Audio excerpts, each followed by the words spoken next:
अधिनियम, जिस अधिनियम में बहुत सारी योजनाओं का संचालन होता है।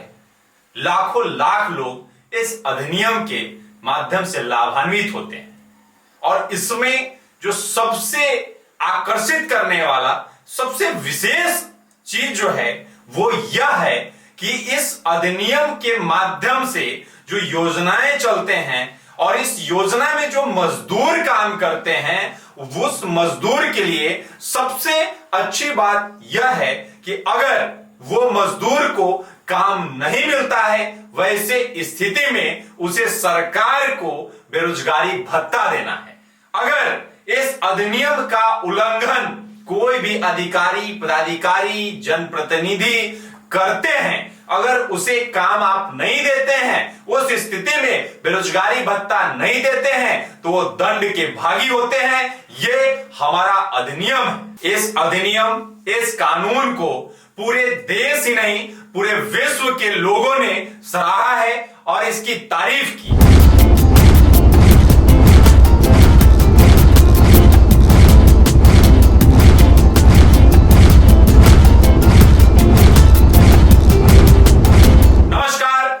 सुगंध कुमार, आप देख रहे हैं MMBS न्यूज। महात्मा गांधी राष्ट्रीय ग्रामीण रोजगार गारंटी अधिनियम के अनुसार प्रत्येक मजदूर को राज्य सरकार या संबंधित शिक्षण संस्थान द्वारा तय न्यूनतम मजदूरी का भुगतान किया जाएगा। महिला व पुरुष दोनों का समान मजदूरी दी जाएगी और समान वेतन प्रावधान अधिनियम 1976 का पालन किया जाएगा।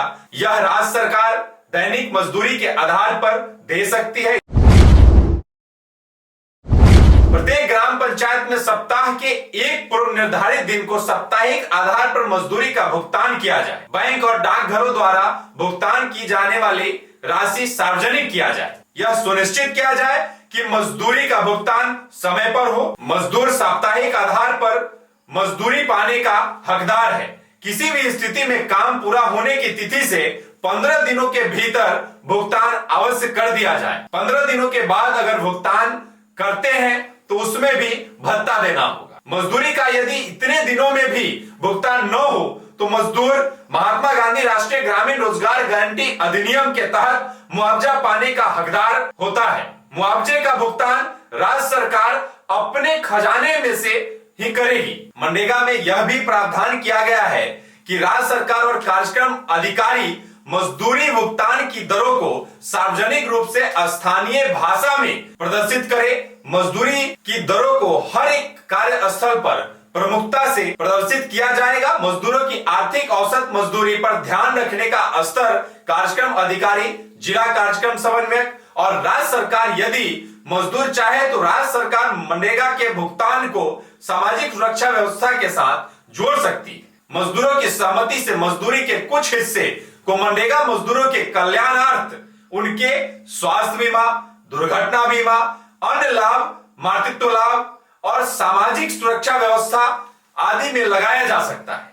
यदि सामाजिक सुरक्षा पूरी तरह स्वैच्छिक होगी, इसमें किसी प्रकार की व्यवस्था या दबाव नहीं होगा, मजदूरों के सहमति के बिना मजदूरी में से इन कार्यों के लिए भुगतान नहीं काटा जाएगा। इसके लिए राज्य सरकार को संबंधित प्रक्रिया का पालन करना होगा और अन्य परिषद नियमित रूप से उसकी समीक्षा करेगी। इस सामाजिक सुरक्षा कोष के पारदर्शी और जवाबदेही उपयोग के लिए इसमें कठोर प्रावधानों को शामिल करना चाहिए ताकि योजना का 100% लाभ ग्रामीणों को मिल सके।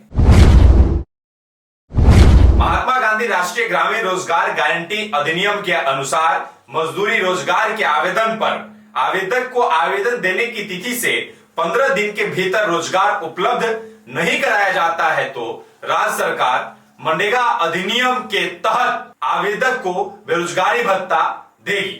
यह पात्रता तभी लागू होती है जब यह अधिनियम उस जिले का क्षेत्र में अधिसूचित हो जाता है। कार्यक्रम अधिकारी बेरोजगारी भत्ता का विकास स्तर पर पंजीकृत बेरोजगारों को उपलब्ध कराने के लिए जिम्मेदार है। बेरोजगारी भत्ते का भुगतान मजदूरी भुगतान करने की प्रक्रिया के अनुसार ही संचालित होगा। अधिनियम में सिफारिश की गई है कि बेरोजगारी भत्ते का भुगतान साप्ताहिक आधार पर ग्राम पंचायत स्तर पर रोजगार गारंटी दिवस पर किया जाए।